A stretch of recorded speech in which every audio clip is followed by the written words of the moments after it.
Naman, wala ko yan ang Bible sa saving yan, lakas sa kinyan lang po sa mga mo tao lang kayo mo. So, singin doon, nalagawin na din yan ng Ethiopia na pagpili nga dyan katao pikin. Eh, mahumipiyo, so, sindo pagkay, natulala ki say do ho kamay ho, ipatung na ngay, kay ting kilet,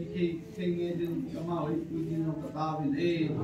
Kunin ko kun pagkay, Tanggolin Hospital mo na undam na ngay sa in town na cái này bị win và cái mà nghe giống anh nặng lại năng man coi lang tâm nào chân thì nghe là đi năng man tất thì bố đi năng cái tao bị cái này chỉ mai chăm nghe giống mai chăm mình số say lang chỉ cái chấp vào đi nga ai đâu là tâm đâu qua đi nga giống tâm na anh thì nghe đi lệ chỉ mai chăm giống cái mình đi có băng tâm mình ai thì đi phát thì bố đi năng con lang cái này lâu kinh năng mà cái bị ra cái đấy lúc sinh đi bố nào bố chân nào thì bắt tu xây có bị atu nom kai Jesus mina kong tao ai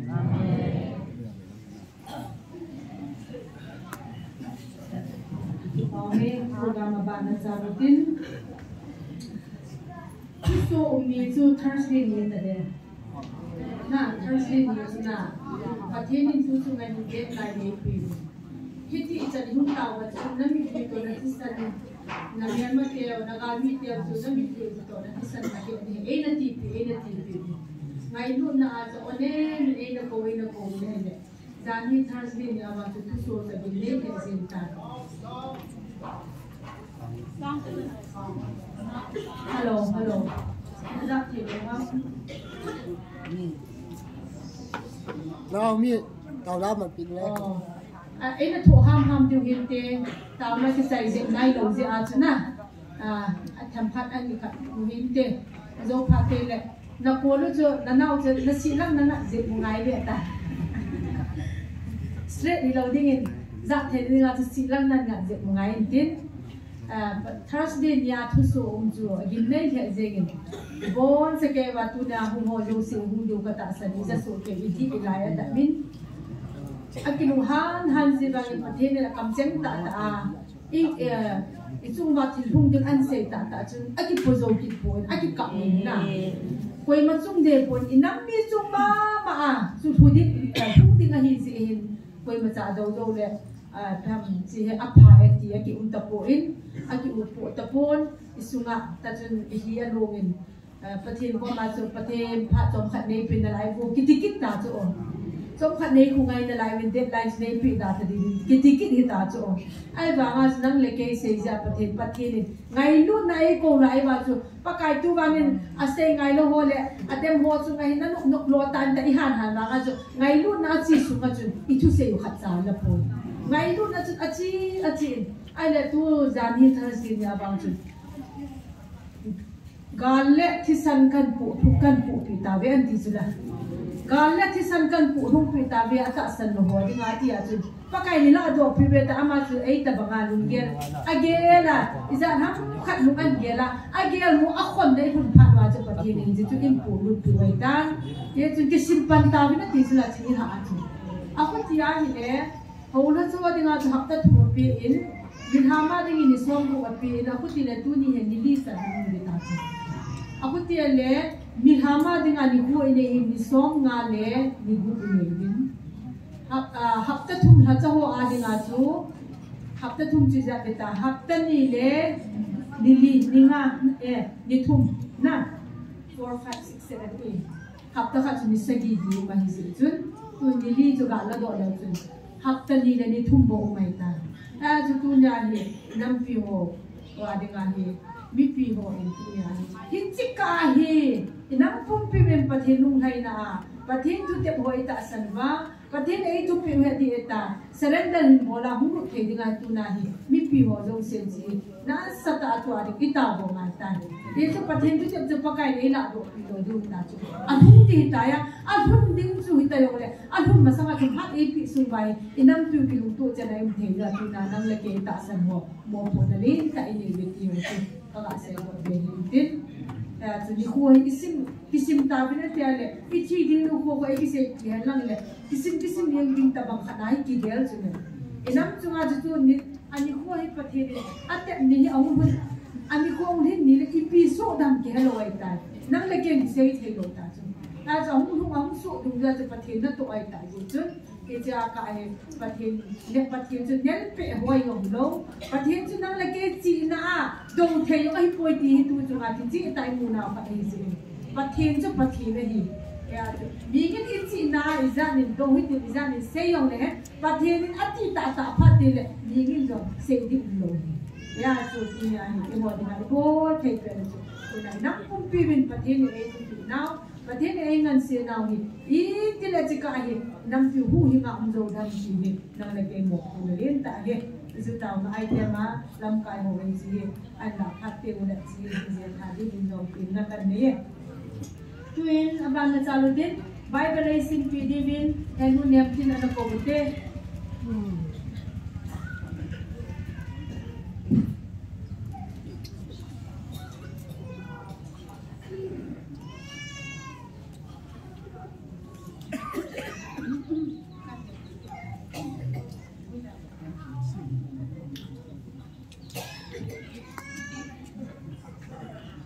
Amasan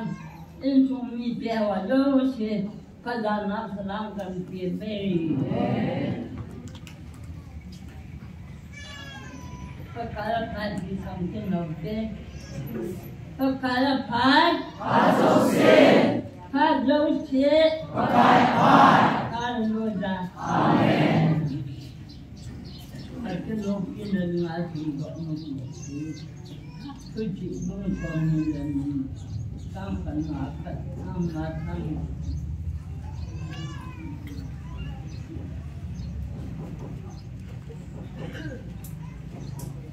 sampai kau datang pisang ngadong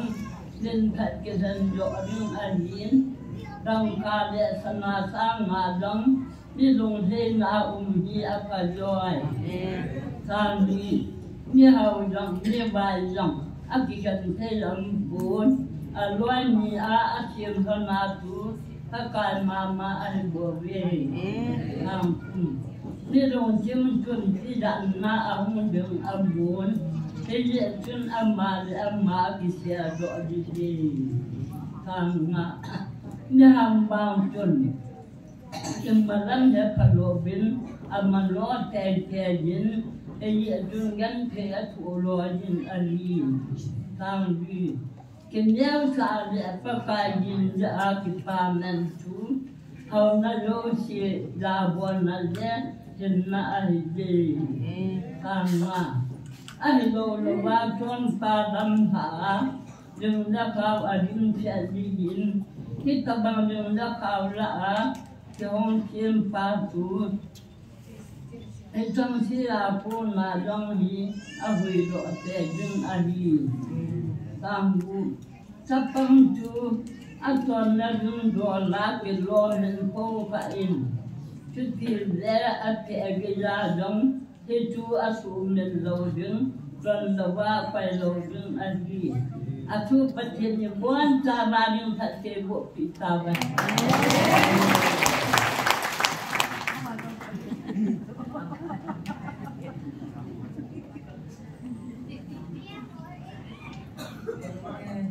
Babi kan niam tina konim Bible sangai tak sau tak akum tak itu lebih simple zivin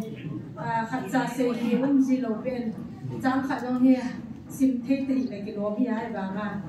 aprin na memory mo se mazali patile tham babe tuin la sading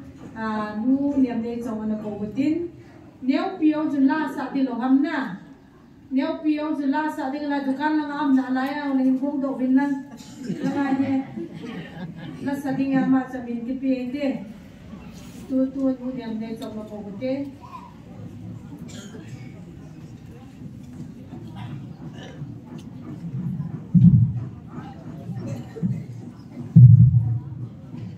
Hapai piba patin tambal hanlang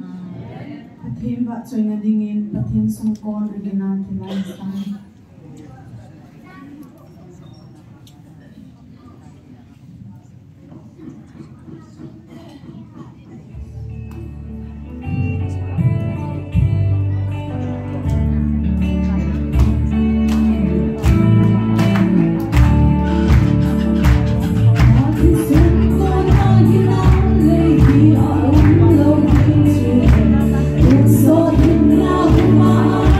so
Sipam hazinge nune bezong pone baca nela ngai ta ina ngai thamin ama hi he usna Yesu ti biang la sa sa jing ji sar pa mas them tin as a tau na mo hin na tau pita ta ki pita ma sila kana ka baby sa la ka ti la ju sa ada sa sa jinglang jong ya ji tu ka be hu ki kin ki di ona Hintin tu hin aban at nacalutin tau na item ama sa pena ila video palet zatang champai aman tau na item kadali na kobuti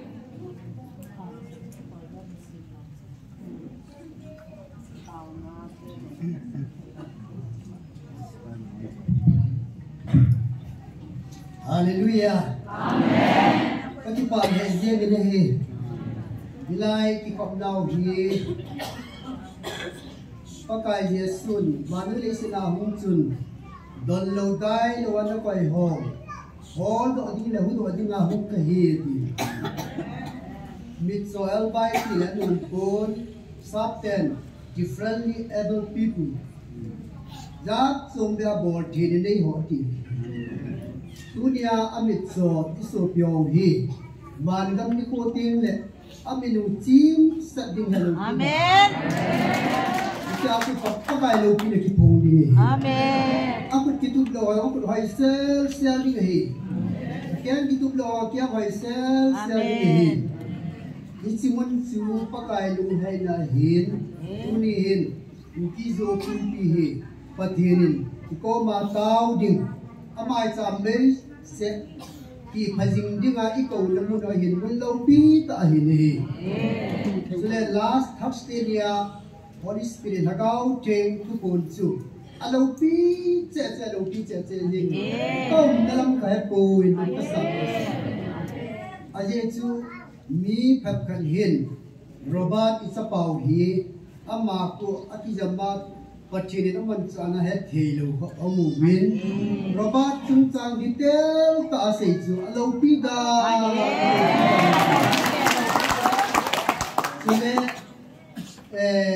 evangelist nu patherin ipido te kam kasopa zob hi satanin anhat la zo loading ka he na kalap sa he ti ti bang chun na lawa na nam sumuba kalatan nu ti kalatan nu yong satanin anhat zo loadi zia kalap sa hi do me Kita ko kay puno abana UPS Nampi Pao ataw lang na discipline data deal sa 1,000 ataw lang live na hinbehon rivat evat ang kinsuna kita bang Nampi lamkay kat discipline hay ta at nga kami pa in community ako kina ako na partigal zona hello kita ye chun ka so bite ho pathen o he thelo ho hi leise chunga traditional way of worshiping thagau sang hilowa traditional kiti chu denomination thagau chan je ham ai lo le kibai ko na kibai hok na thagau chan je ham ai lo le simla pai thagau chan je ham ai lo le building ko na kisa pathelin paka yesun ko na kisa ina ka chang poi second korina kamite kom do ka chang in kamite na ta sawa in ka sai amen ilung ki mo hi chat su it's the first priority it's equal to me jiwa local village it's an palwa pathenio kom ni wa ho ni sa thu hi isu cha na diu chu hilai ho ni okay my let the come my first church is my heart ganung kimi ka church ma sapin ka church ani na ka ji ka cha to ji ka ni na en ko ka khom pi ka ji ka cha ka mo ang ding ka tu ang ding aba wa si se chu ka second church ai lai ni third church le tu na ka khusuma ho bu ka ki khom na church ku bi chi go hi ye chun pakai sun kuna kisa ka chang pui kami te la ka chang in kami te chu ka chapate ka chanu te hi win kai hi apathinu apau ka hi pathina lo pidan ya chu dunia church a leader la chanai le hamdan mi ma chu ai lo le ipiam kana leader la chanai le hamdan mi ma chu leader sana hamdan pat lo da ni 10 years back som ka sanga pathini te het sa development ke BC Center Church amasa paid alin peda 15 years dikan kahi kabat lana ka ele Yesu lo ka kilo na po na umati he ka so pite ho pathen la ta ahu sun lo ti ha ka bit pe se lo kaloi ka pa ka dikan champion ha ka mi pe se tu ti lo kaloi ka pa ka ngai ta ho ko ma ipathen ho ye di po chi priority kiti chu hagaw wa kham ji ni na hagaw kham pi ni chu ilai gom noi kham pi lo be ni bu chu third fourth priority ngan bu chu ya chu tunia pathen o za the gospel sun gospelity le Matthew Mark Luke John hi gospel ahin chi su ma hin John sungan pakai Yesun ka kya ngoi te sun ka o za tuna Yesu o zai ahung yong se yu ipang paddan ham paddan amen ka kyang ngoi ten ka o zan ken ama ho khe su ke amen bo pathen he yu chu ipang dan blessing dan dan isu he ye chu tuna pathen o za lo ho hi thil chom chom ma kham thil chom chom Holy Spirit chang lowa banoi nagau chang hoi ye chu mun tinam ka so pi sablam ho banoi a thiloi kham ni ngai pu ne hi amma sapena pathen lagau kham ding Pentecost nya chu pathen lagau kham ma chula niyo se chunga pathen lagau ki puwa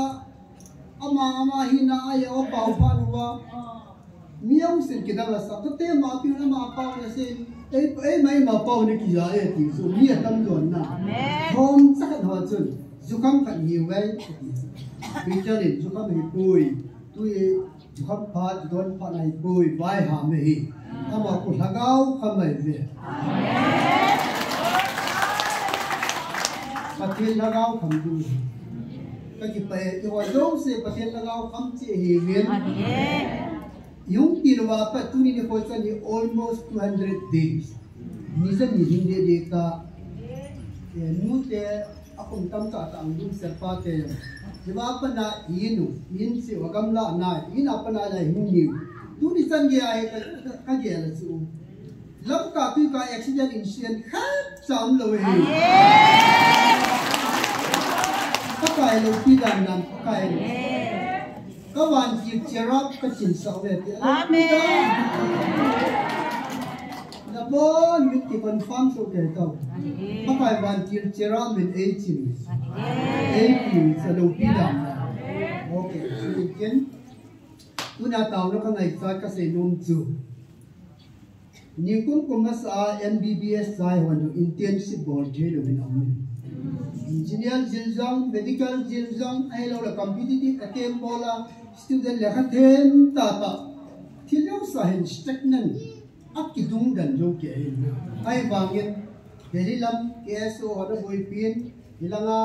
KSO ho ITLF ai lo la mal student job student ja le boy pin so le lam ka hin staff selection hi prelim akki bolin tu a hi UPS exam hi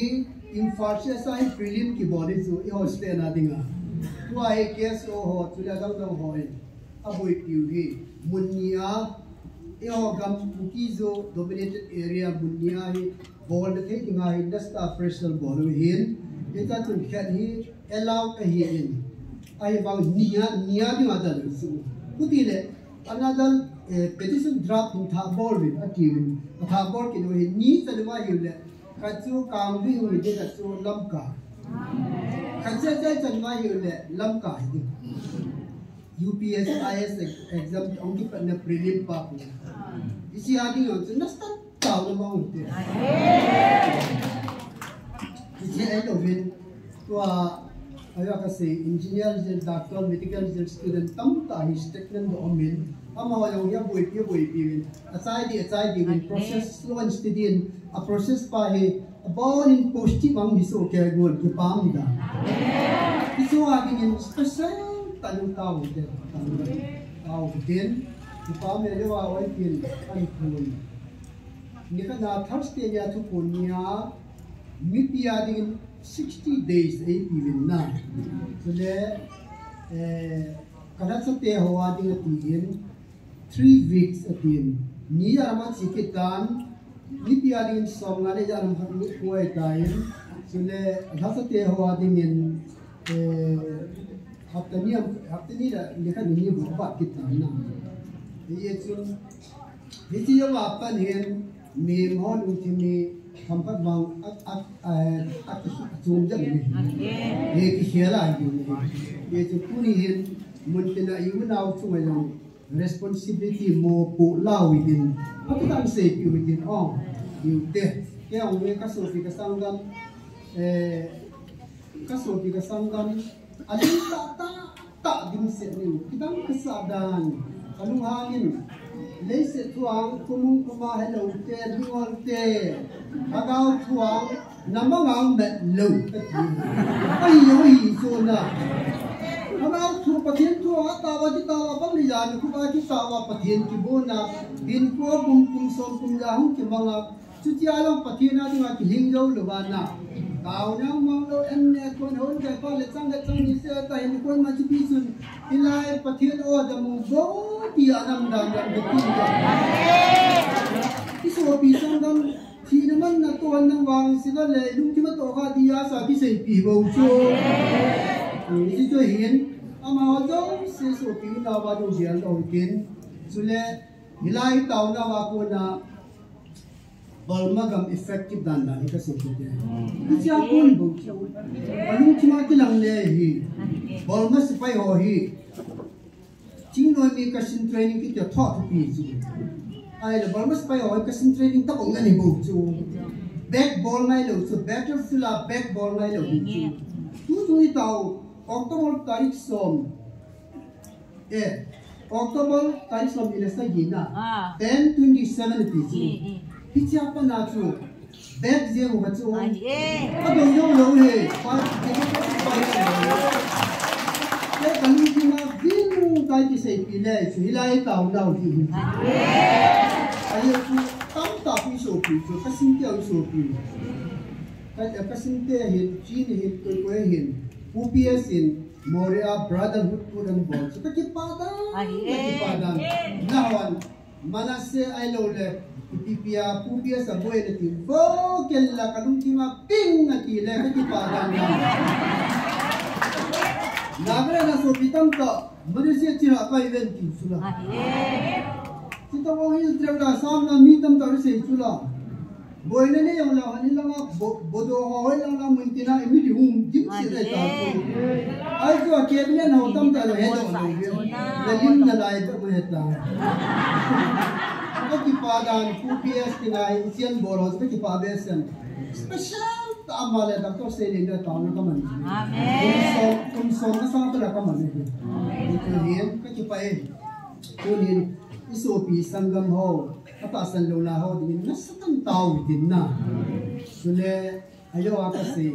exam facility exam center facility din ka se pa sina which is so hatta cha bo na ang lo din na din to tao din sule I tao na hi ade yen part si volunteer ho di tao bin nam sa ho di tao bin tunang conductor nun an sayin sunu area din zo hatta chan tao tun kina pakai wan pilin ayung piay din pinaw mai kalin gar sa na pulam na hoy yo ta ni chu ita lo ba hele amayo pulis amusik di chu ya san ju ta na ngapolte choi sa rin na san tao din tao sai dai pastor ho pa bu du na no ke ba min tao ji te o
May lu na sampai pokok naginta ay ngayon. Nay lungsin na o kidangi, nay ngayon na o kidangi. Lopi ka sa ika. Leisya natin nga kito may ikitila pakaipatin tuwin alun ulit. Tipjihi pakaipatin. Amawa ang itilaya. Tagaw may chokong dengan nay kowi kanap tuyu le kanit tuyu hi pakaipatin ang lun kating akong cek jing. Ije dan mo taan tagaw may kong ngay pakai. Hepa kanay cek gamunay lapi si pinong kakipanganin kin. Halo lang sambil dong lang hitilaya nay kong na bungo. Tagaw may kong katson na ba. Barma gamnong nakakazin kakipanganin kin. Barma gam chin hela pakai himi chin malam naman het lemin pa insan din katali. Bodo gama uma ulen autte ang pati bu indin katali. Nagale na katincagasang te holang pati bu indin kahin. Ngailut pati. Hepa nagaba katama wi kami hiu da kan tuyu kahasen januba. Pakai nagaw may kung hinang mamit mo akong che ai. Ijama bang tu pakai kan up to you la kami di ko sen chan bin nang mai. Hepa na lopin ang sulangin tin da. Walma kama ka supite hojo sila ayong pakai naman nagawa tuna siya. Nagaw may kung pakai patin. Hepa gamne la pi zalun ka kipan namin tin. Sila pakai patin sila ya. Kanam piwa dengan pakai zat dengan dengan pakai pakai pakai ukimite dengan dengan itu pagawa kawan mu puti esile insumi teho akebine teho arinzam panpingai chan kin tau amen o kapati me mansa nau kilang tahi amu telo la ho amu wa he telo la na nalaman san wa pakai pakai di la om cuma pakai nang mangan ko te na bu pakai pakai patom sa adinga nei ho din kilo jin ka ti pan nun te lo pi sa amen hang som chang ge ya ringa pakai nei bu za lu nang ka ti pakai pakai ida kai mama ko ni yen halo la samyo zang la mi dile pakai na pi se na ang sum kan ge na ba pakai kathum kilo ka ta kilo ni ngai do min lang Katumu katawa ng mga pinahizong ng timpang ngay Yesu Kristo ng kamutaw ko.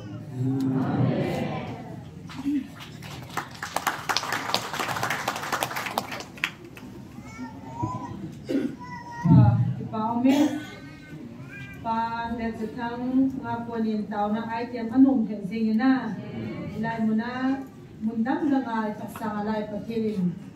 Ito pinoho kutsip no ho mang tsaka tao na item isim din anong zili. Hindi ito ramazan ng patinit ang pagwin. Kani tao na item at abang na sizong 5 din pastor ngamdon amang ko kinti.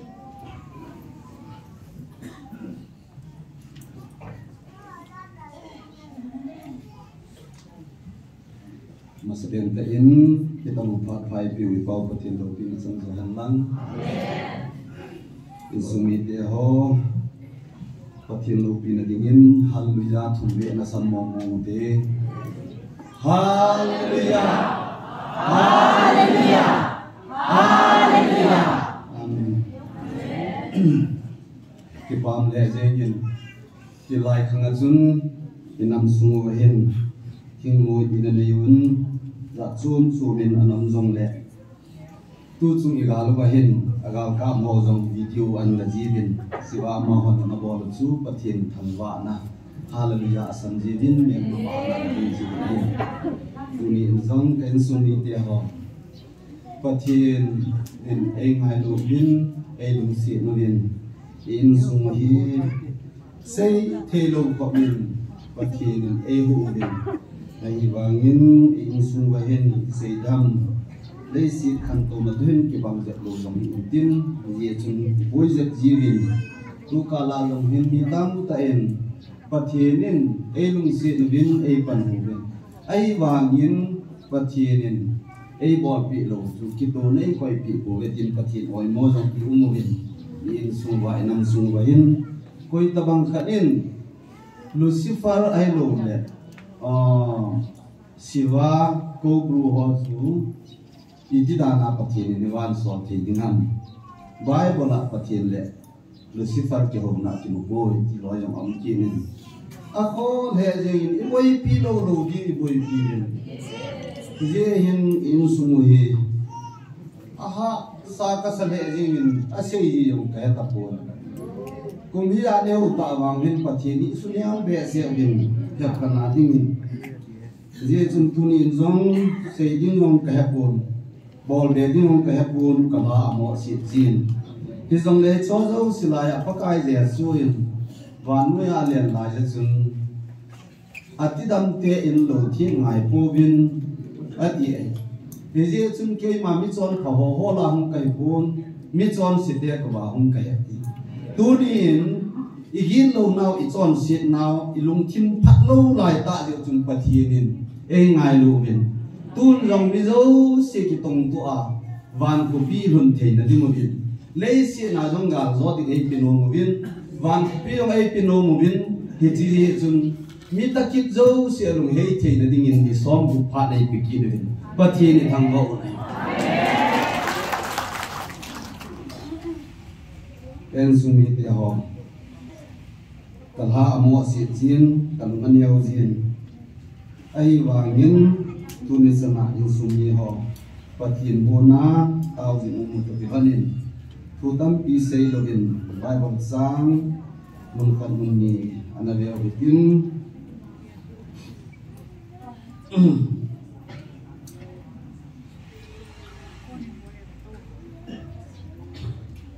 pathian tu do hin Christian ile pathian ai tin pon ei ma pathian ni tabang telbon ei no mam ti sei do no mu ya ai chu chilai mun hin pathian he nga isunim ta in tau jin bin sumi te ho mi tam ta ei siu siu long lang ai lo le la chom chomin oi mo na thu ki za ji jong le gel ko ta in sumi te ho mi nu mi pa ho ki hambol tai na to la tham ding ban no hin ko ma chilai ya nam pi ding ka le nga na hung tao ji ho zo si ka gel le nei le ke wan cha phat cheng in long tong dao zo ji pon gan hin long tong tong thei pon te jong le tu ni sana hung pang ho zo si chuna ge in ki pa thu kan se ki in tu ban in zong pan zong ji hi kin aji chu e ho a dinga jong pha e ma mi mala dinga jong pha in sunga dinga jong pha e gam sunga dinga jong pha inam sunga dinga jong pha pathi na dinga jong dong hai na hi ti hi tao jing hi thil pha chu ma hi ti sei do no mu bin hi china dinga chun pathian tu do la jesu krista in hi ti hin a sein Matthew bung som na thuma sang som ni la se gi a hin nabiya hitin som nga chan hin simin katin anagyal ko mai tin chu ta le tang na nei le ke ma pha chu ung sot un tin simin ye som ni la se ya chule van gam chu len khat ti khang li na ki sep na tin na tang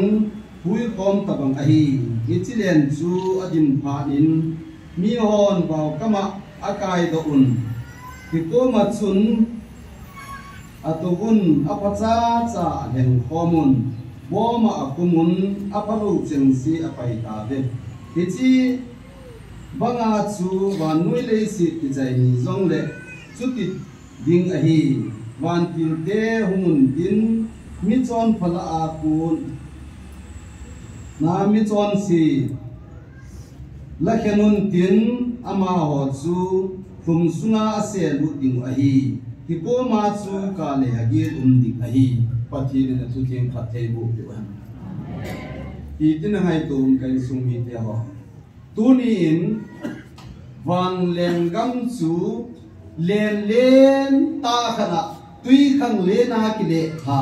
ngatin ngatang hin hui khom tabang ahin adim phanin ni hon len sakai do ta ve akai do phanuin asna apacheng se chana do win aseho cho pai ta ve apalo bo dichita banga chu wan til te yong ni nu ni le hong nin tin mi he mo hi pathin ta sana ki ngai tu ho do si a hui khom ding apalo lo a chon cho chu thum sunga se lu gyu chilai muna chu ka le ge lum ni a tu ni in mei lei gal si a pathin e ho he pon van leng gam ki pa na thu i chan the na ting wa pathin ho i tu ni hin ko kinam mi te hi ti le i pathin long chu e hon zat si bol ham ngai to hi te kan sung mi te ho ti chilaya hon jong ngai to hi tin mun so ma mon jong ngai to hi ti ve i pathin chu i chu ba na lung lai khana ding ham ki hi ngai to hi te tu ni ni slai muna hum kal son lo ho hin e ho in ga zo ke dan hi mi ho lim na ka ba le nei le mi ho lim na ku thil da hi lo i pi ka thanu pyam mo thanu tiang da me chu amma hoi mam lo ja to thanu na di the lo we in nam mi chang ya ki su yan thei ta i khoi veng mei lum so gam ta but bam so gam ta mei thai jaga hi janum ta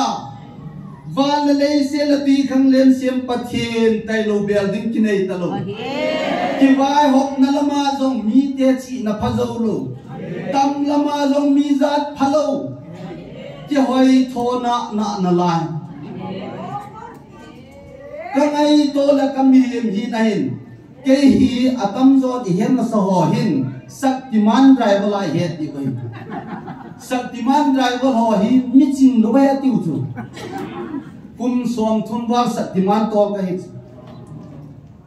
ai wa nga ken ka he tung a ching ti ho na he lo hi so to hi amen lung da no mi long ka sum mi te ho ka ha si ye tu ke koi ma happy lo ba pathian ni bang lom lomai ngai lu no e hon pathian sang a chunga vai hok te te i gon na la lu kalunga dong ta nei kan sumi te koi ma ma ha pu nei lung dan yung wai pu ki ho tu ni in sumi te ho tun pai tan ki ngai tu mundang na nga dong abe jong yung tho tho di pai tan ngai tu hi chilaya ki kom pa so ho lam kai ho ku class 6 song pa song pu dia hai di ngai bible hi ka ven lei se chunga sim ti la ko na mi jing la chung nung pen solomon apules kai lam tak sim do ka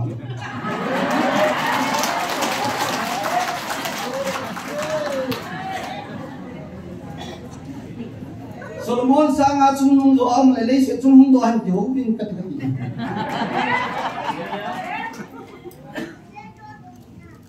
pathin hi chi na bul pi a hin amen kaw na bul pi a hin gal zon na ma ha ti ei man abc them khat chin pham na pathin ni ko khom thei lo ba tu ni zong ati la sun pathienin ha seng nei no hu hichilai pa na sun pathien nei le khat de se le sai ebe la velin ho pun te hichilai mun ma ma hai sa te ho zong su khat be ikowa aza lo le ki ko kin ai alas phan le wang ahung ki lo wal i pia ki ko wam kana ti sa tu in chi sana ka ko ni be ti lai na nung lohan Israel te cho hung ki to lai bin mo si na hin pui ne kanan ngam zo ni thil ki dang chu da na hin mu bin ai wangin pathian lo pinan a hoi do ba chu tui pi sanga zong men ma ten an del chin tau chula ai wang pathian lo pina hoi do chula tui pi sanga zong tol ko la ma zo sau chula dia ti la kanan ngama ka be ji ho chun pathian a son lo ham a son lo pha pa su pathian na nam than te hi wanga aga che ho upasom ho chun ata san lo pha na mi pitam ta them pu long them ga ga lo wa pathian chu za lo dang dang lo abo lu ba kanan gam lung lo he kan sumi te ho Bible in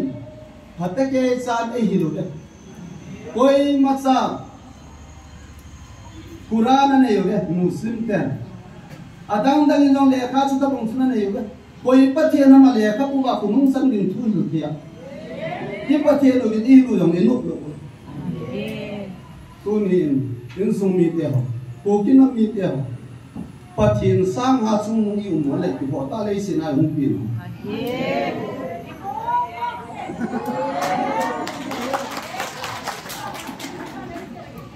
pathian sang ha chung nung ding hi ale le sin ha pin ho ngai ni je hin pa du lan ji he i bon sa wa la thing ye di thu pi pathianin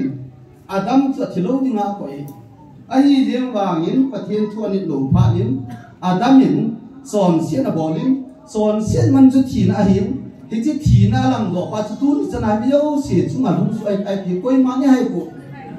a thiding na jing la thaya chom chan hin ko hi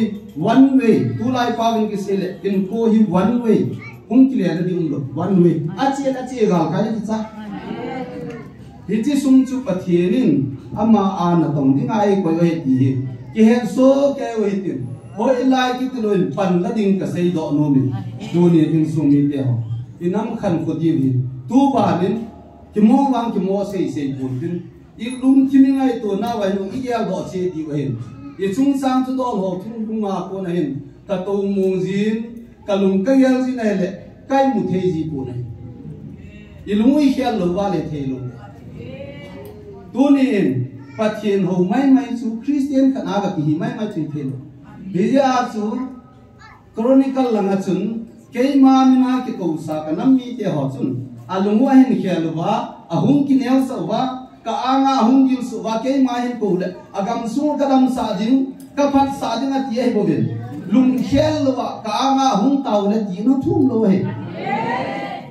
jen tu ni van gam chu hichilai ta bang hi lo de ye chu hichilai lum thei ding chi a chu yum tiang le hilai mun chu i pau in he tan i pa kom hung thei ding so ke i pa le si don mum tan ta ti ka sei do tunin gal sim kit le prowa kung som le guma sang sa ya chun mi him sa ke in lam lama pa ka alung thai tiang le amel ma ka ki sam sa ki amen pakai lung thai lo chu ai chung ba bai pa ni nei sei pi o chu hilanga mi umdan mi khandan hila chu so ho ga avejin chiwang bible to ki kale hilanga mi bible to ki kal pa na khol sang chun nang le bible ki tu na chu ki holin ka amen bible ni pathian thu hai tin i sei we bible to ki tu lo chu bol lo de ti de bible to na ki tu na chu mi la so bol le chu mi to ki tu tan kan sumi te ho mun zo se Christian hi ta ko kinam si ai wangin kum sha bible to ki tu lu thanom ta in ko bible bol jo me het ka ba kian wang ka het ji Christmas ki chai New Zealand hun kim ni jang la hun ho bung zo sia pa sar ki ho bung zo se a hi gambi hian lang center sar sen nong le pa sar so ke Bible ai hoi ai hi ki la wa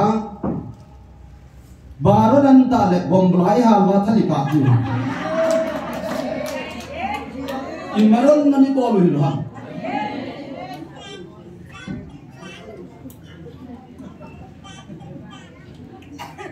Hiya cho ông lẩu bát thiên lẩu pin này lẩu pin, hichiwa ku kum tha hong hong ding si ku kum tha ni le nom ta lu hang lo hang kum hong ke na kin no me ki welcome now to Husana, welcome Gigi with Bojula. Kum down kipat sel thali kapa bomblai hal tula chungin welcome now tula iliam now tula pathian zo welcome leven akum na kunum ta pathian ni ba sai ti ya phone dinuna welcome yewa ibo yuhilham Bible hi Genesis apna deviation chan ka simna hi chiwa thal ka ding bombla ha ding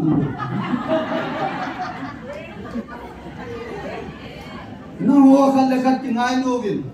khat min mo na he nu jong le khat kem mo chan na ding na he nu jong le tingai dam to bin Kristan na ho na ngai dam mo chun na ho khat le khat tingai dam mun ti ka sim do dunia I piti le tingai dam thei lu hiu government sipai ho angol idius pension ya sipai ho azo an tangol isayu tu, ayuanga pension katsu CRP BSF Assam Rifle Army azat sun kahepur ahung pension pale nom tanam di sipai pension kanung wale leki deta amang sipai pension kit sipai tu ko sadon kon leise government angol ho pingan te Krista sipai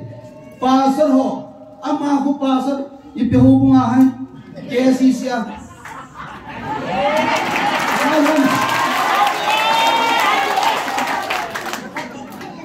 bai ko la long ani che piwa bai ko li pon la bai tu ni pen sumi tio patien kom nai di patien ni na ta di itaw na su san the na dem Krista nang ma nang ai lu banga chu nangai dam banga chu na him na kom nangai dam din nangai lu ti lo ham I pibola nang jong ki gel phalo hi la hi chilanga asu na jana nang din na nam din na in sung din I in sung din I gam pum pi dinga taw na mo I sei sil le le tham wan tu ka nai ni na chru mi chema zalda ni a hi chiwa chin kulamina ka bo khum hoi ti sang a chun hungin lang na nong na nama din ta na dam din za sa gi som thang mula ma chun ka zor pa ngam lun ki ti ka nam ke ngam lun be ama na sei chu le se chunga ka za cha na la sang pen chu zum ka het lo hi het chu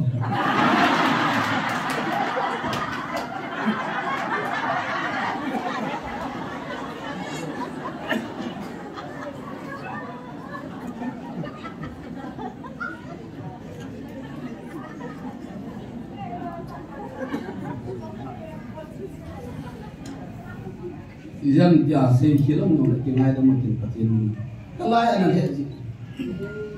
tu kita ho, ipi tu kita kak dah tak lagi lain. Tehut namu kau tu nak.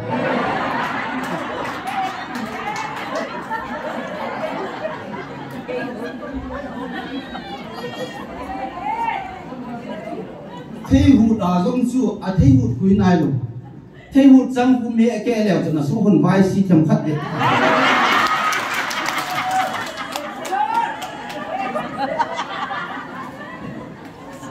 Đi chi vai si ta bổng quỷ. Đi chén nào thì ăn lắm ăn nhiều lắm cái thế luôn. Để hỏi ta mình hôm ngày kẹt luôn. Thì hết nào mình chân là phá hông nhông thế luôn. In phá là hết khét dâu luôn. Lấy xe tung bia hi. Manipur hi India sunga dinga hi India country sunga hi Manipur tabang state hi som la sagi umhe ken sumi tio hichi pa chu India tabang hi gamzan ilang lai se chunga me hichi wa chu mi za cheng di tam hichi chu gel do leven ana ching dom tai ti ka sei do min saktiman tol ho angol heti saktiman ngol pan ko ham khat pan bolos sa mil bol sa ka hile ti male saktiman tol pan ka he za hi phazu ku heti ka sei do som thum ta bang ni saktiman ka kisin ke nei jong kanani ai wa nga kamol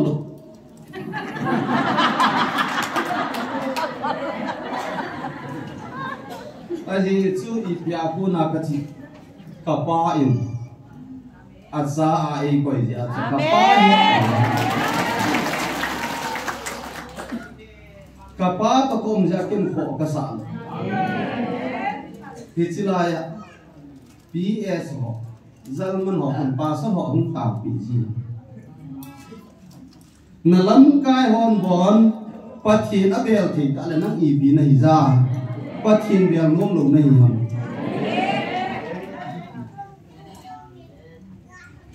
pathin a phan ei lung si bin a hi wangin ei ki tu sa pu pathin chu nang de de lovin a ki tu ding chu nanga ki tu nam pha de mi to ki tu tan nanga mi to ki tu nom lo hi la mi to ki tu din na bu le boi ni je chun tu din kan sung mi de hoi lai mun ni jong de hoi lai ho zo se de pathin chu abang a hin pathin na thil sei do sa hi ki fel lo ding a hin ilung hei thei chi na divin ki ngai tu phai divin ti je chun kala bung thuma sang som lia chun jeremia thiam gao pa chun e hon I chi naw ilam thaw hi ve chen wi din paka hi nga ki le ki ta bi I pathe no hi nga chun ilung thim pu pi hi paka hi nga pe hi din a ko ma ding in taw tai ti ve ti he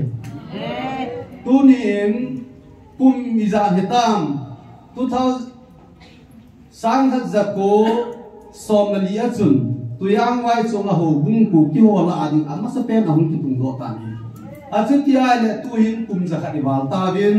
hi chana I hung na ba hin gal le tu li nei ta bin tu chung de hin I pathe nu mit e pi ta bin e hon I chi na lam ha pa hung ga nung vet leo chun tu ka la se thil so hin I he do di bai tai I chi na hi chi khil ve I pathe nu e ho khil hi lo bin ilung yang pau hi gel khel ve ti ka sei do no me aje chui gel khel lo no le hi chang ya hi pathi ni dei ko pu bin te ni som gup sunga na lu na khel ba kei mani hol lo le thi sana ka ko ki ti hi ipitu itam hi je chun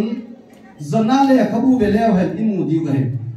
pathi nin mi thu as pe sa pa le mi ni ti gelam zona chu nenedi komite chu ni thum lam pia chu na chen na lung na helo le ni som li zo le na khopiu kile thal din mun khata dinga salmana bol zo kai pone ai wangin nenedi komite ho chun ipi bol wam ipi thu hitam hoilanga kona hum asei pa hol po vinai aboi pi po vinai zona koi mana boi pi lo nenedi komite tu ki sei pa chu na lum na hei lo le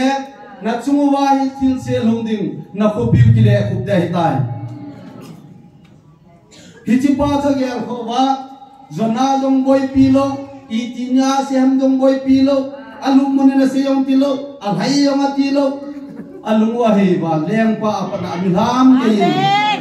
tao na man pha ni a ko pi wa da me kan sung mi te uni enjong ne ka nen ka seitan noa pong nang chu a sui ding bo boi pi hin noa in a pong a he na ding a to na ding a boi pi pon pathienin hang rum a pai nei kunin long hichiwa chu sei pa alum munina sein boi pi lo de a thu chu na lung hei win lang haga mang thai ma kho sa win lang naim sung ki siam tu mu win lang kami te kasate hitabin keiman sa ka pu nei de bible changi simna wachun van len kam chu len pita khana tui khang lena ti le la ngatin ngatang hin man khom adim phana ki kai do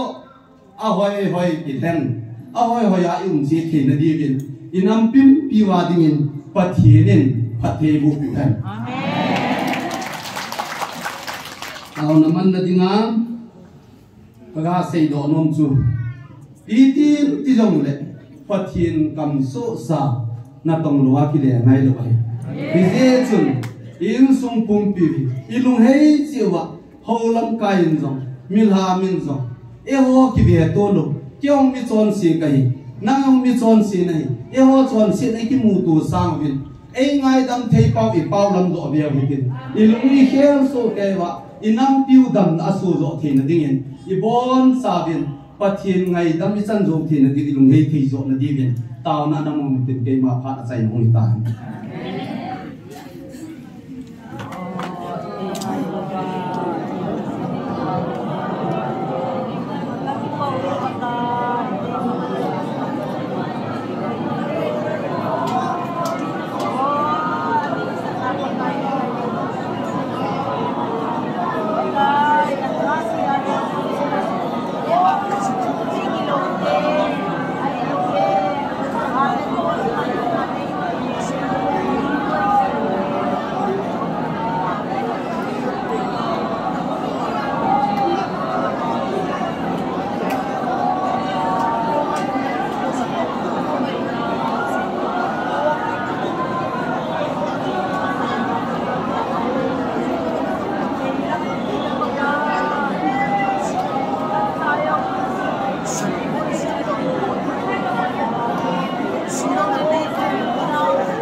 thì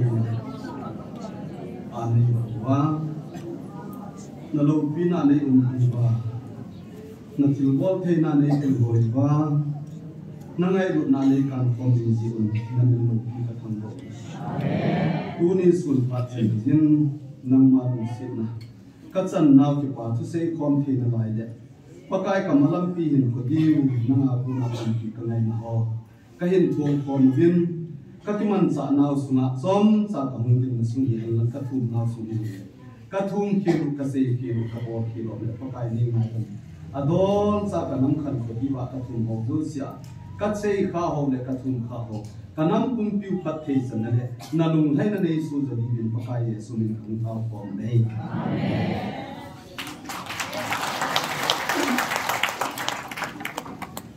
Lumina pasal Pak Burizong info na datang na ay dialog na ay magpuzalwin mazalin patinin ang wawin tuwin la isa pidibin nunga neopi ano ko buti nunga neopi la sa zo patele eventually mamboy matang na ay diam handarin yung tulog kayo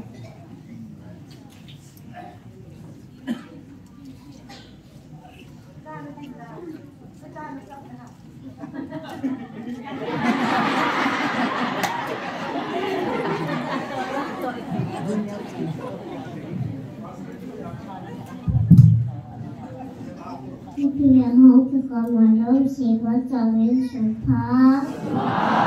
Haleluya. Amin. Pakai pai. Padosi. Patinin tunini ko pamatan pati ho. Kita bang pati ho ay muso papatin nama sepenin.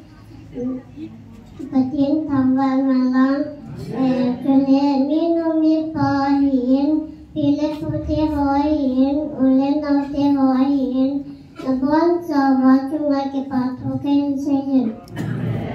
Pilihan hodong pamatan tati honin dalawa, ilai mana lagong may tipon tedo patinin, dan nai pijibin na sa penin kakipain. Ikipasu kenawa.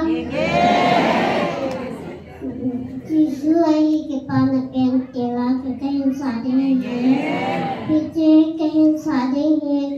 Kanu nagawa kanuin ahin sinahin.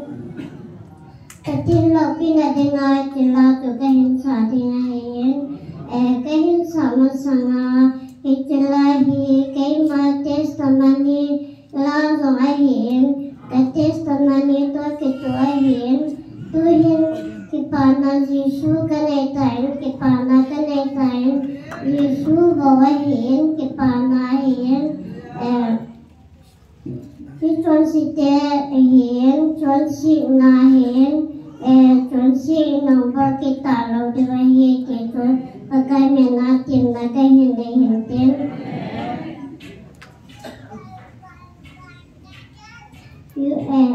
Operator for museum Nagomo.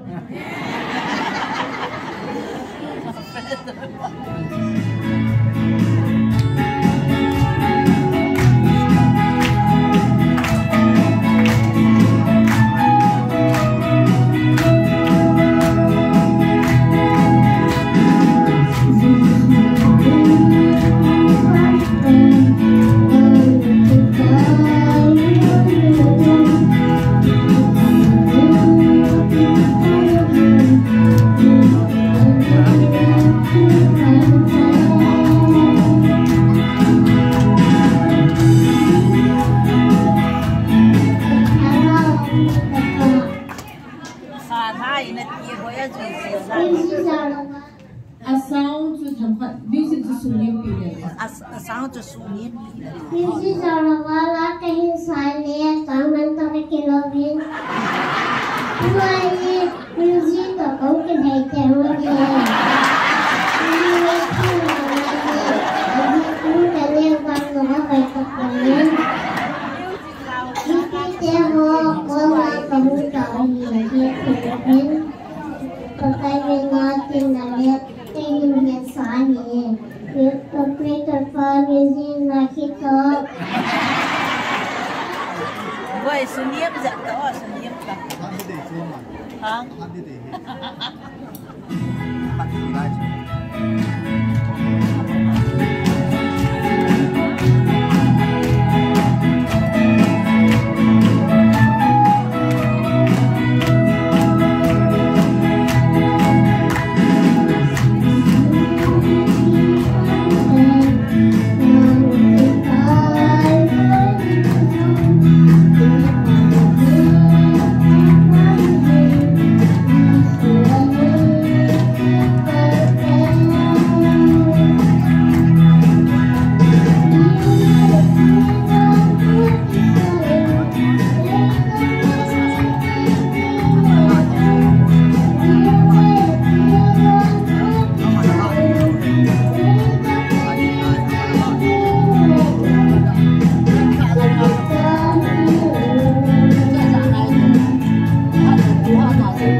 music ada ama punya ada music kita sakit ni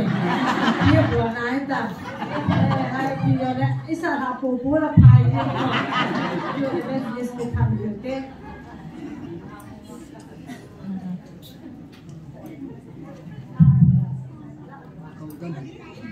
la music le nhau pi cái hay bên le music hazard nhau pi là sao siêu bộ thằng Peter nó có là thế gì vậy đi đi vào cái gì hết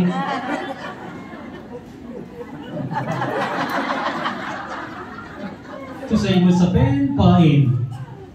ai họ sẽ hi thằng đó mà không hi về tiền thằng vợ mình thằng đó mà ai không đó đàn si bị hỏng chơi lệ bị phá sự và hi dọn nhà chú evangelist nuôi hình cùng như là kia là nó xây ra cái gì nào các bên na hi là chắc chắc giống lâu rồi dùn số giống ông lâu về sang giống ông lâu rồi số giống ông lâu ít giá tiền giống sắp bằng nhau giá giống bà cái gì nào cái pin giống ông lâu rồi bị cho dấu xe bên này lệ thằng gáo và khăm bắt đi thằng gáo bị chắc mua mong gì thì thì bằng cái gì nhiên các bạn đi pastor ngầm luôn đi ta sai bên này lệ là số nung pen sai liền cái ta in amai kapo dấu boy kamilia do zingat tia hele cái tin mi hiti lai zai piat tia hele sdi bi ta ko lalham ki dam non ta gau thuai be te ngai su te ho inam din mun le ta gau din mun amu ja cha po na pe se na cha pong pong le ba ni ki thang bang phe zingen sekti man thu an season ke zong ki dam ka sa pen ta chu sekti man to lo hi ni zo hi pon te ka ti chu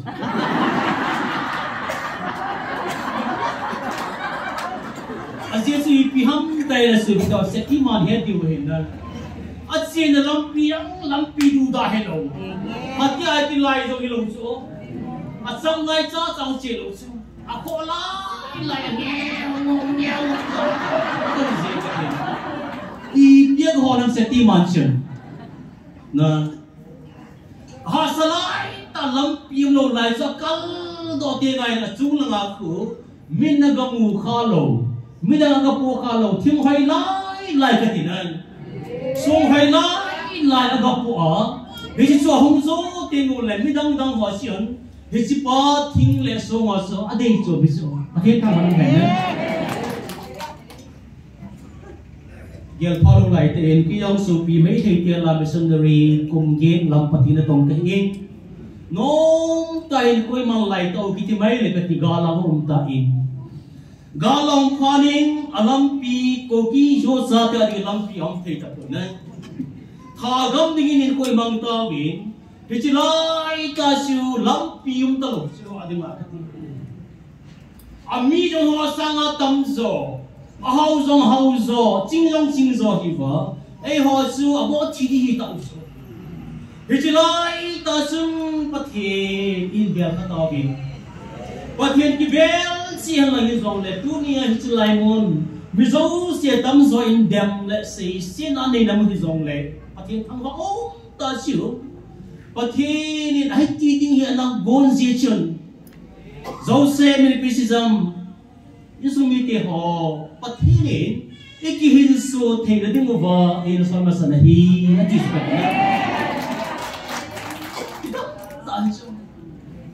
du kuma gal le ta ho ma ko ki jo sa te ichi gam de ngo le min ke sem na sanga ei ne diu pa hi pathina na go ane ha chia su bichulaya evangelist chin kulam ana go na ka tina ato na mo no ta ahin dar ahin pui an pa pathin ka ti ahin do ma igam su ahin do luna resi ministry ahin bola gan thera tam pi ahin thu a kuna ka gel ji so ka na ting le bi nga hi ji chun amani alo pi no la evangelist pu zo ka tinan atsan ko thang si rum ji so go na min la ka tinan pitia ga atnai le numa zo sen dei zin ka tin Hello ha. Oh, evangelist pu ka san nu ti siang long tingan sa ngatom zoi ta so. Kaya ge pa kaya keso ke ka ti. Ta ka ni. Ti chen ya pa thi na gon to le a. A chan pha si ge lai la than dong ma pa ti na. I ti chan ham ti ge lai la so ti ho. Chan nom nai sai dong kung khadei to pi zong le hinom nai sai lo pi kung khana ke pana ha ki na lai pathina tong na lai ki wa ka dina ho wa ke gen thia san na tho wa ka ti pi chen dei hung sang kha hi pa pi ta sa yin pi si ku do na the de mobile le pati tu ni a ko ki jo sa te pati no pi chan the na the de mobile pati ni ei na koi pi wa hi ti ha tu mu inan galong panin mundang na nga tao so ke jong le pathini which lai mun ti khal jin pathin thang ba dam hel la bi tang ta thi jong le ki ho jong ka tao na ve ati su chilai bud bol la sang na hoi nom ta tao su nu mo su ka tinan to na nom tai ki do a i keng hel pe lai tao jong le tao su thu su ka tinan ai wagin pathin chilai muna tu atung na no ta tai do vai le ko lo lai hu na bang jing tan na nom he jing tan ham to se tu ro so ni azo zo na le kondam no hin so fa to tau tian ti ke mai chi ki a ti ni zo do ki dim so ki rau sa ga le ka ti na ka sei nom si pi ham tai le so bi ti ho football lai da tau vin ka to na no me football lai he ti no kai ma sam lo so to ani nu nga to wa be tau go pa te gin sa dom la so num la la hi ba ka ti na football la ki pha zal ding yong koi man ho sa ta pi chen ki za hung tau ba sekti ma lam to kal ba ka sung nyao tai hung kal wa hi le pa thi nin ai pui ba ka ti na tu ano ta gal i sa dom wa nga zong ka ti na kung si po bo wai zong la gal pi te ki sa si ga pa thi ka ba na kam mu ka ba men gang ni den ti si nga ka ti chi si bo pa ku ki dang ka sa ai man sa hi dang mong mo hi na ka bet ti na hi le nai ti ne ki hi ko nang kai dam ke ko na kom se se ke ko mi me thai thai ka si nga ka ti ka bet ti na mi ka kwan ka wa ka sa ka wa pang na ki ting ki ti su ko na ha pi di yong pang me chang na to ti yong su thei lo ka ti na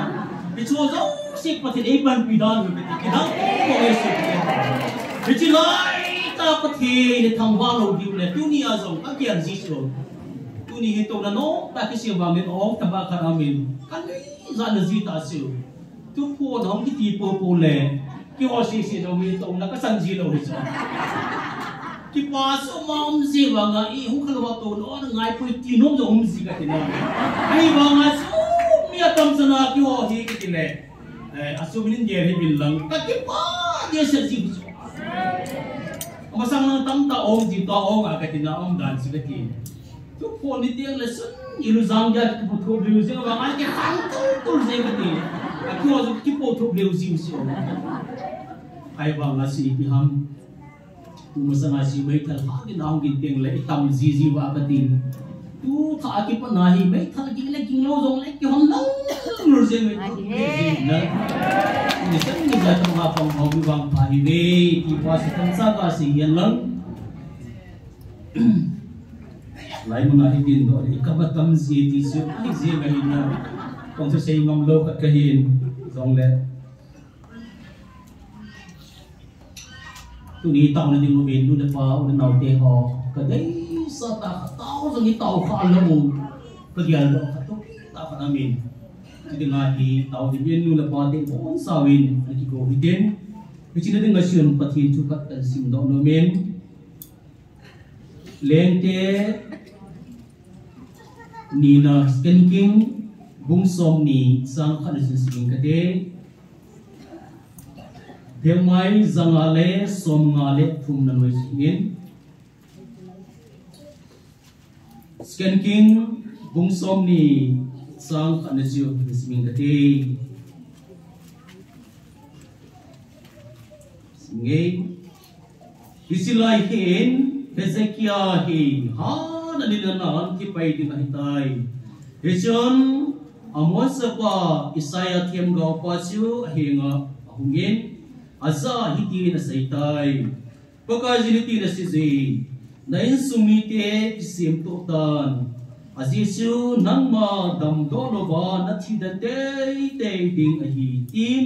Ahong sizi atin Pati na tuwa tayo doon sa balingin pati bupita pen Hisilay tu kasing donihin sa videho Kalung tong katakan letu niya itaw na timuwa kaday sa amen. Tisui pi ham mi kya hi le. Ngain sun ke sem tutan. Azechu nang madam do talwa na thidan te ni nahi ti hi. Kisi tusimahin. Kisi tanaki mu in. Hichulai ke sei pi sei na ham ti hi banai le su ke ho. Ama in sung le ama chen na kisim tup dinga pathin thua pi nai sai oi ki mu che amen ipi soham misalnya Hezekiah thiam ga ko bani ki siam tu dinga hi ati hi thilni thu pe ta thilni ase ki mu in oi ta ngai rutin tau na ding hi aga sa pen ta na ki siam tu dinga hi ati pa siu ama in sungi lovin Bijilai ta Israel sa te adin munusi pi ham ta le politics lama mi no zaum lai tau hi na politics ti te ngai za chom be sa ki politics noi mi noi la am lai ta ba sion koi noi am ham mi ta le Syria te ho kam ha ta ho in pathin mi te Israel sa te su sun bai apovin Bijilai ta Israel sa te in gan te Tenin ko mangubi di ati mubin. Bazal kaya sini mumahizon ki phalam giu gebela sibin.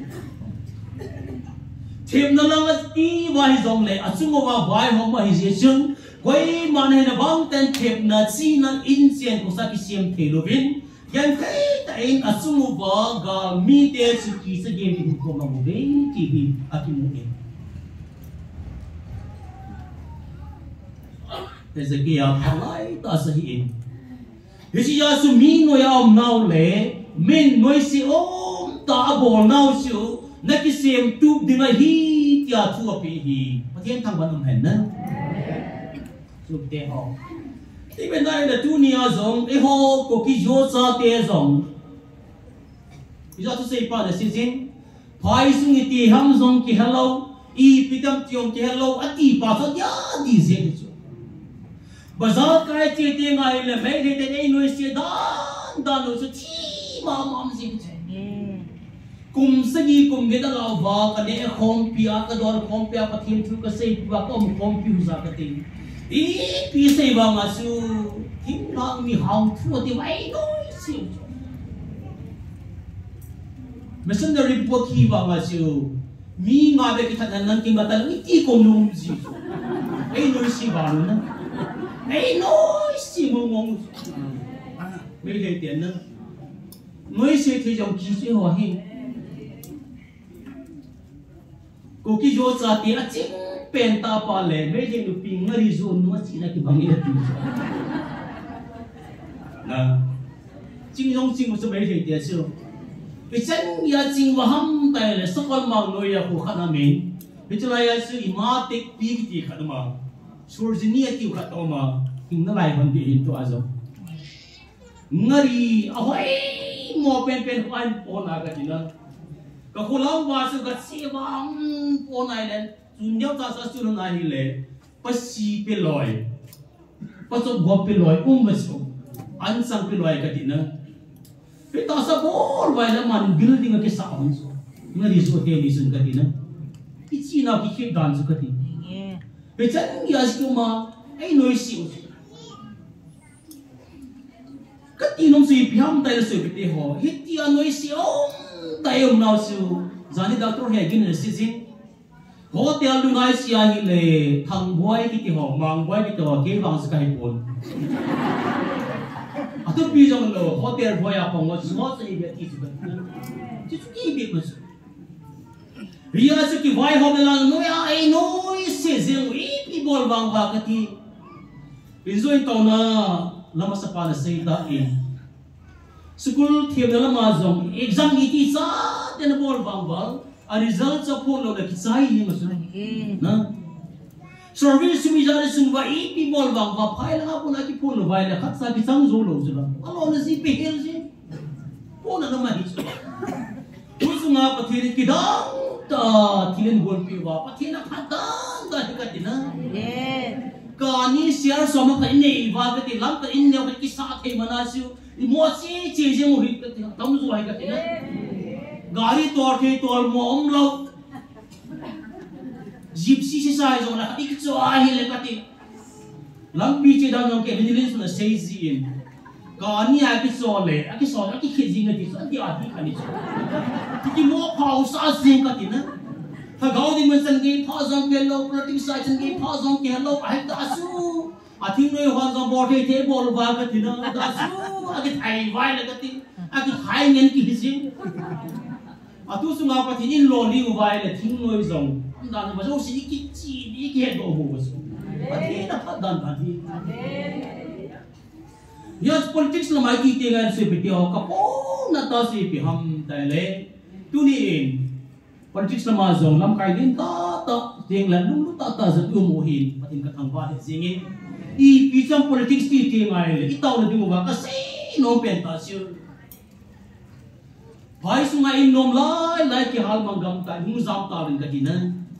ti di ki khen ta bi a khen lo si pi ham tai le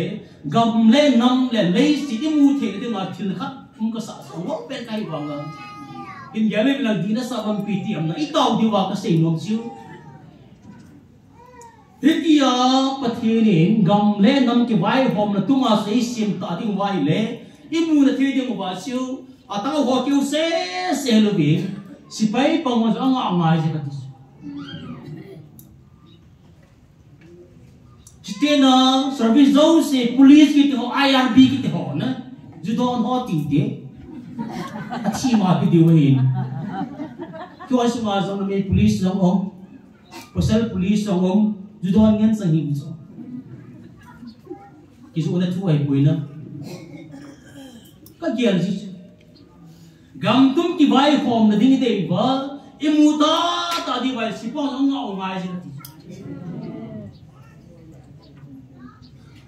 agama ki sen nom lo ba agam gai ne no ma agam ga si kan lai pep ki hen na chu ka ti oi tan gel le ben na atam zon he the lo diu hi ka gel za ka gel ko a birin ko ni akem tho ba than ting le lo ke ading birin na ko na ki nga ma sin su aten na nga si ka ti si pai zo si nga han lang ka ti na pin nga gin tin ko ti ting le o ki asum kai ta we ti ti su di hi chu na to a di za ri pen ba nga phai le ma thu ki bo su so an lu ya le ki di tho ka ti na aso ka ten jing lang le I lo ji bi the te ka ti Lâu yêu tiếng ngày example lấy họ, bắt sang nên là đồ tiếng ngày số cái khai gì hết, bây giờ số gì lời tiếng ngày lấy cũng lắm, bây mai giống lấy lời hay là cũng lắm số sẽ kinh tiếng lệ, dù là bao họ dám mà biết chút cái, à tôi ấy biết say vào ngã mi cái nào tôi đang cái hết lắm, à để vào pan nó nôm ăn say thì thôi, lắm kalau police dia tak kena mina mati dia san mang sai ki so ki gì xin cái na, cái khô lô bằng cái hết. Bởi na tam zo ti ho ma ko ki ho idom tai za ka ti ai cho zo na ngom ki na I so ta bang ho hi ken na hi le adi ka ti a to zo ma ti lo de tam pi ti bila SP pa ho om dan ka ti na pi ti ta bang ho hi politics ti ti ngai na se pi ti ho ki mo si the lo hi pi so ta ba zo ka si ma ti mo na gel ti wa ka de sa Nui sa pang yat hey bes hi zong lakat ina. Aji sui jirar sa te hichen giza nam mi kisiem namu ba. Hicho zo siya ka ado na thay ding wasiu. Nahin sun kisiem tu mi na ti pa he. Amma in sien tu asay na helo ben. Hichi politics lama mi no zam daw jirar sa te sion. Aki siem pa ba mi za le mi kin om diu pau si pati ako na kisiem tu mi na ti Yasiu. Kam sai wa siu hin ma sa pen ta pisi inam po pia pati ni bel ba I politics ball ho zong pati thu du zi bang ta ai na bang ta che thin di wa pati ni ngai tau du hi zo khan na in ti ani na ki siam 2 minute si pi ham ta le nai sun ki siam 2 minute hi ha gao lang din ki siam tu dinga thu pi hi so pi ha gao tin mun na It's like the Hezekiah pang lai ta ki Israel sa te ni pi bol bam mi tai le ho la nga hat sa du dam lo so Mur sang lai lai hi asarat pathen bal pathen ti ho ata do ba ka tina gam sung zo sia su bu ba bong lim po a ho si mo ba ho ba ka ti Hijai ko man lai ta wa so ho la nga ki da um ta pathen lung lai lo nang pathen dem na sang lai ta wa siu Busy ho lam thua ki sim tu men Hezekiah cái mà nó mà họ tổ chức hôm thì là định lệ hôm thì nó hôm thì là đi ta sẽ xem phụ men thì phù hợp với thì cái mục đích lại ta dùng phone nó ta sẽ bị hỏng thì ý xây vòng và alarm cái họ hồ là không lâu sự cái nữa tu là tấm rồi không bị hình tao cái gì cái cầu đan dùng cái số bị lâu dùng trên cái nữa yêu anh không vô thì ai cầu vàng à chứ ý xây thứ bộ ra ý hin ông lâu rồi à kỳ ra ông lâu ai cái nữa à kỳ ra thì bị tham kỳ sự giá dụng bị ai họ xây ngay lúc đó là cầu thu ra cái gì cái số không bị hình tu lại họ đến món tại sao cái phong này cái sẽ hồ là cái lung to lâu nắng ho cái gì alien only nó trong cái mười hoa mang khan thì phải gạo thu ai tao lúc vào cái gì nữa ta sẽ thu là sam khan thì lung giờ mấy bây giờ xin khuyên mà lúc vào ai tại cái tu vậy là phát hiện lung hay mong lâu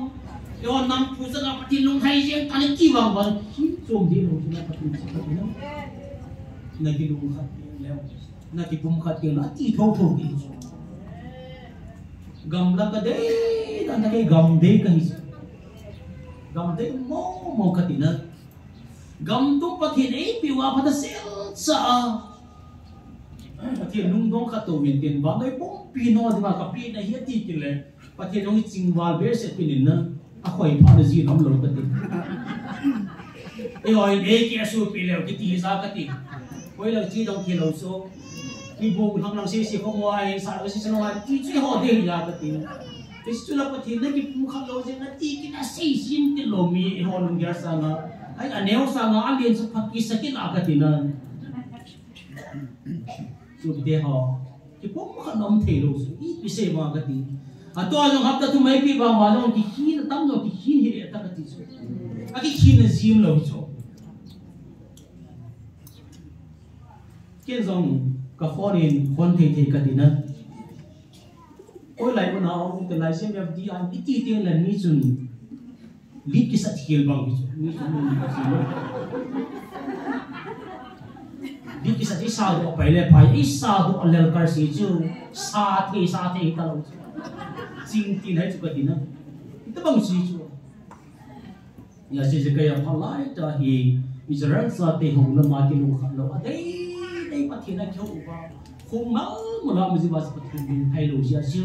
bây giờ cái nó chỉ tạo định gì nên suy cái xem của mình là tỷ vài ô thứ là ngàn nữa thì cũng khá là ổn định và thì aku này thì cái anh sẽ nói một sự yên tu liên sự để họ nào để họ đi tao gì nào về cái dòng này đi xong của bà dòng siêu đi vào đi pi alam kai hoài mình là mình để vào xuân na đi có giá bài sai để cái gì cái họ dòng tu na tin nó cái tu gì mà thiên thằng vòng đoàn cái gì ông lô hòn là hẹp phala ông hòn là nôm cái sạch gì cái gì nữa ai vào mà siêu đi pi hầm hấp cái thu mà pi họ dòng mình làm đi xong của họ dòng cái là đi vào cái gì đi ra cái ép gì những gì cái gì lại là thấp ta sẽ hiện xong cái tao gì về tu ai tao là tiếng vai để sa pen tao sai le cái số sa tiếng in politics là mà thiếu bộ họ vì cái lúc khăn nào mà cái gì nữa cái bảo ông tay tao vai le họ UPFCC mình khăn nào tiếng không tao về phát hiện thằng này nữa ông tao làm cái gì ai bảo mà giàu rồi thì mình dùng cái này để cái nó rồi nữa cái nó rồi rồi tiếng khăn nào tiếng không mà cái ada yang pampai dia mungkin dan lain kamu kalau tidak seperti selama sama katina takha tak intim wala in lain intim inam kham to intim mi phadu mi za san di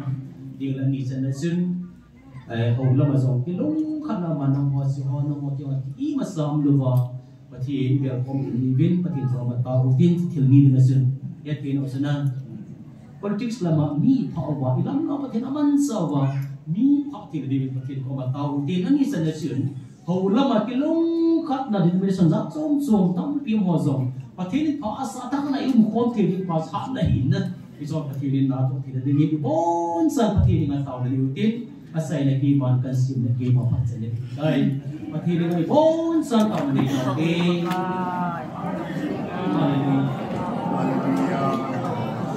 Kung kisuot sa atin ako ay perfect na ba? Big ang tawag kita din ulay. Kin pun nak kahiba, nang mamin lo kita tak sana.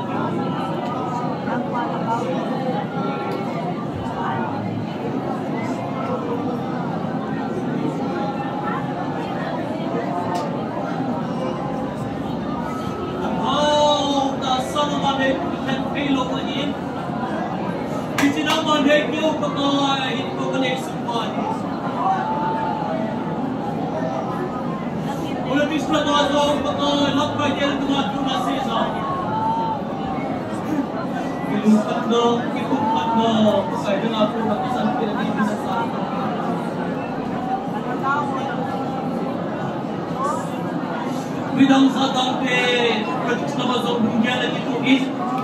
hilang ayah gitu is, lakai tu naik on, pakai hita mai on mai, nama lakai nama pakai kisihin, kilukan naome,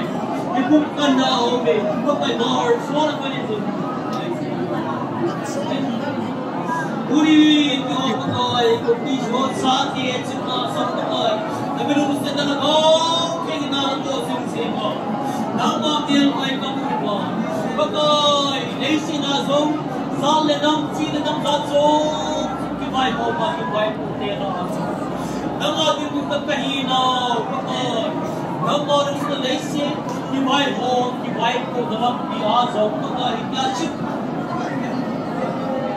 amin sumnung obduk juya pakai bide sa bide kinle Nite ki pa na kasozi kaya di mobi lukse ten koy dunia aku hai kaya ko ma nai su ke siap tu sa nai su ke siap tu min kya nai se tu oh it's like I heard something pakai esi ki mai ho ki mai ko dalam ko ni noi sa abu ba kadado ng los na se ki lugar ko mang lai tao ba oh hai kaya na matuli pula oh, then go back to it and say that it's a problem. Una na sa atin ko so sinso. Ensum pakai tiglay. Pakai politics lama. Kanam sumo isip tuk na kamangkin ng ubi. Kung say that side. Politician ho. Pakai naglapkay ho. Employee minister pa rin ho. So say. Nung kumana nga tuna sila. Kanang mga lobi. Ay, ay now. Patay din ang ubing na sana ko makakatawa.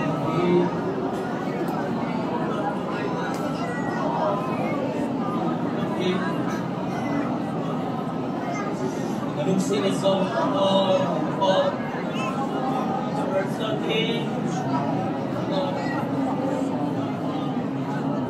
nagmapatindi kahong naman.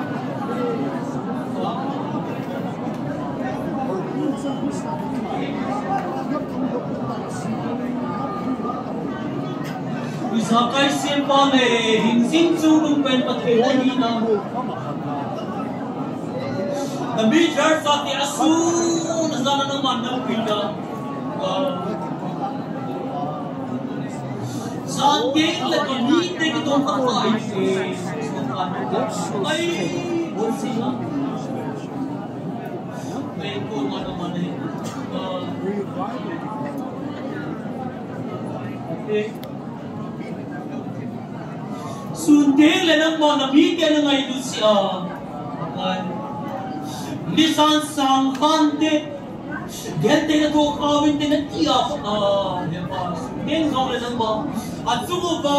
may loma nakidala pagkan ano'y lima nabijar sa atin binikonom bale pagkan all hill siya pagkan lam mazalba kanan na mazalba malam manababa kanang musing ko itiloy hinko ako epa nang masumila epa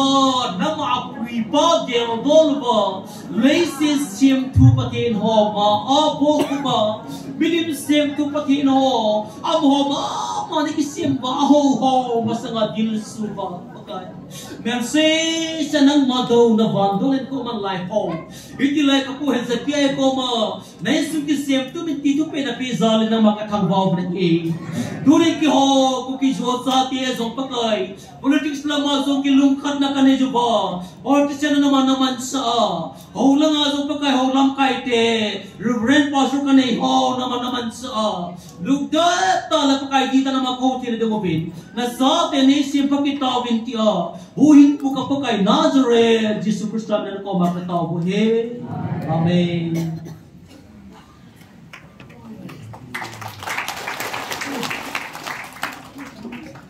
Kita cetai na, kadai tai, inung sisalin tu ni turam hozong. Wahing tai sai sa pau patin thang bat menlang. Jadi all of people hallelujah jisu. Inang lang jisu isa dulu. Ece tau cai dah tu mimpi tau nam teloding. Inang pi pau UPS in tau na iban pi tu dari nan pacar kita.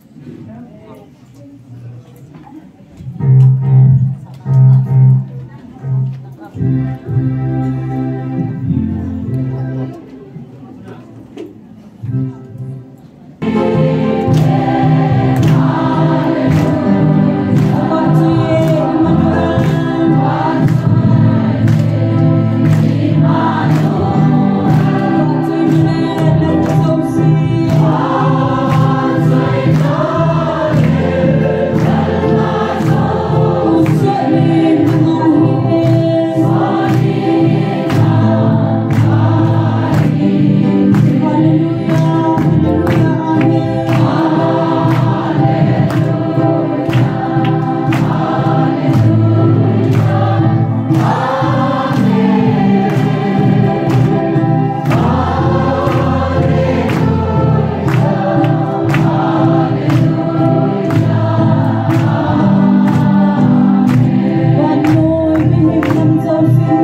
in hopeful you have one of yes.